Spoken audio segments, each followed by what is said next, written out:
كذبت ثمود المرسلين إذ قال لهم أخوهم صالح ألا تتقون إني لكم رسول أمين فاتقوا الله وأطيعون وما أسألكم عليه من أجر إن أجري إلا على رب العالمين أتتركون فيما هاهنا آمنين في جنات وعيون وزروع ونخل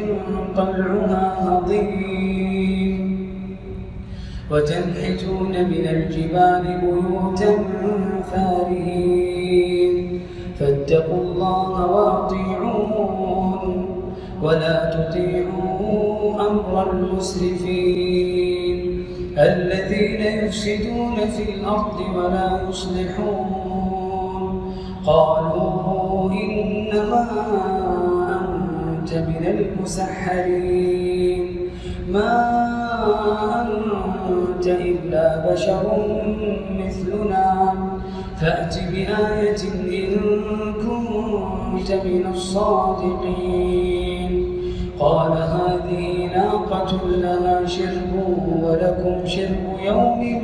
معلوم ولا تمسوها بسوء فيأخذكم عذاب يوم عظيم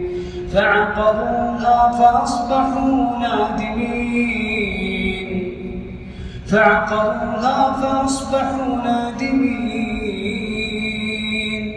فأخذهم العذاب إن في ذلك لآية وما كان أكثرهم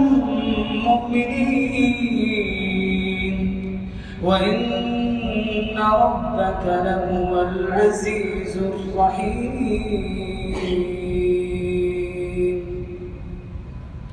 كذبت قوم لوط المرسلين إذ قال لهم أخوهم لوط ألا تتقون إني لكم رسول أمين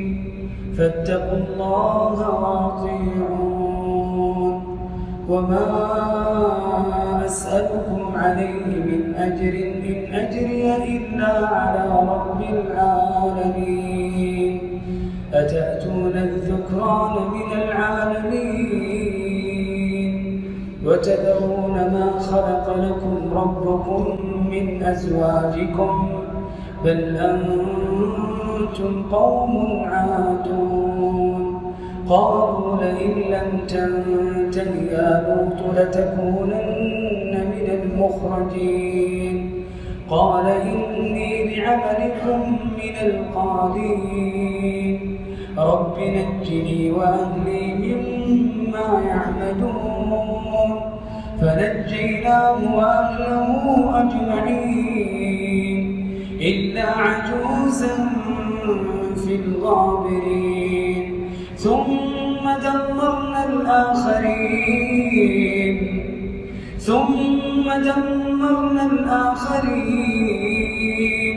وأمطرنا عليهم مطرا فساء مطر المنذرين